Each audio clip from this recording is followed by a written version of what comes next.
Hello and welcome to this introduction to cryptocurrencies and Bitcoin. We're going to look at the basics of cryptocurrencies. We'll look at Bitcoin in a bit more detail, running through some of the key features of Bitcoin and the technology on which it is based. Do keep watching to the end of the video because we'll also run through some of the other cryptocurrencies that you can trade with Trading 212.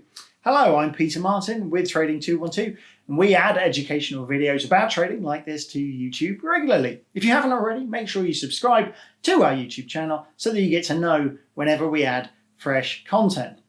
Well, cryptocurrencies and Bitcoin have been getting increasingly more exposure in the last few years, but the original proposal for Bitcoin was actually published in a white paper over 10 years ago in 2008 by a person or people that called themselves Satoshi Nakamoto.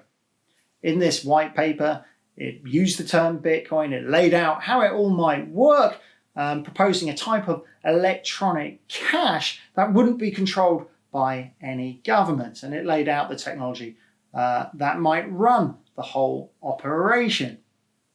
So I thought we might begin by looking at cryptocurrencies in general and discussing this aspect of whether they actually are a type of electronic money or not.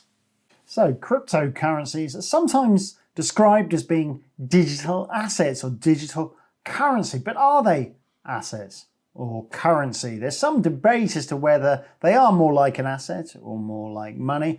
Unlike fiat currency, which is what we basically call legal tender currency that a government has declared as being its legal money, they are not issued by a central bank. And therefore, the Financial Conduct Authority, the FCA, does not consider them as being currency or money because they're not issued by a central bank.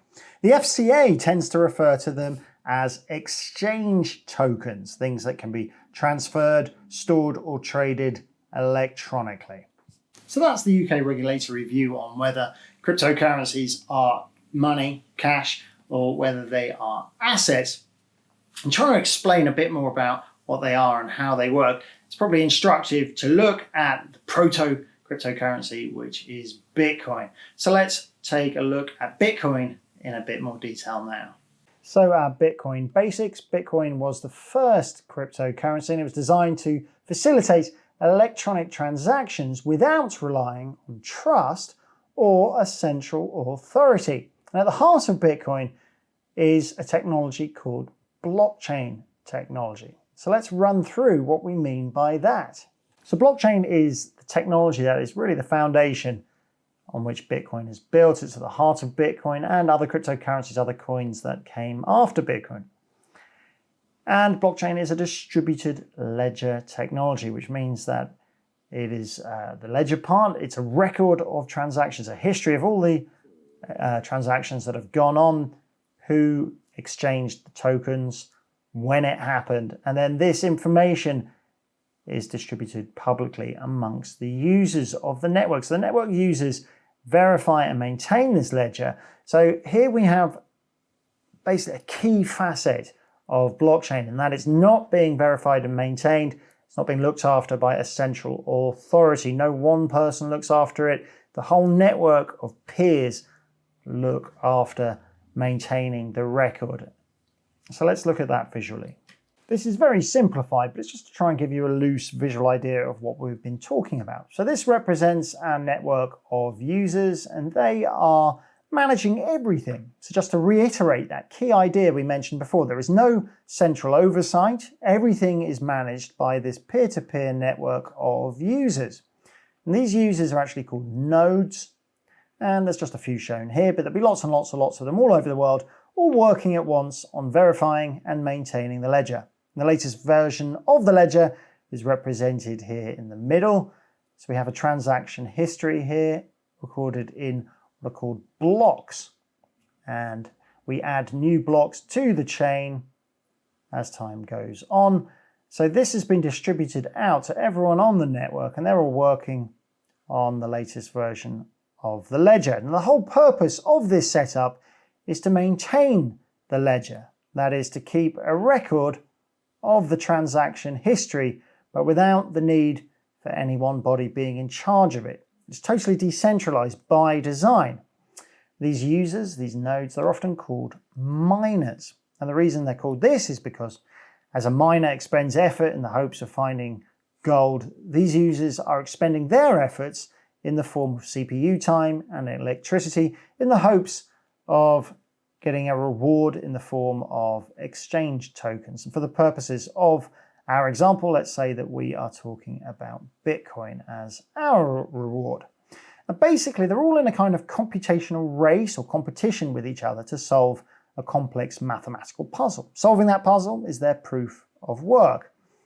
An algorithm called a cryptographic hash function is at the center of the maths that governs the security of the system. And this is where the cryptocurrency name comes from. Now, the first user to solve the puzzle, let's say it's this chap here, they get to add all the latest transactions to this latest block in the chain. Other users verify this information. Once they've verified it, a new block gets started. This guy gets his reward of his Bitcoin, then a new Bitcoin is added to the circulation, and everyone starts to work on trying to solve the latest puzzle here.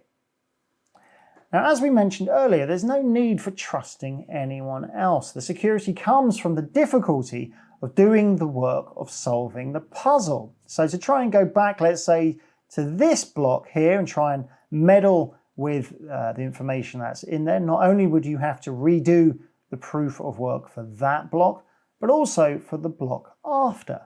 And this is unlikely if all the other users are all ahead of you working solely on this latest block.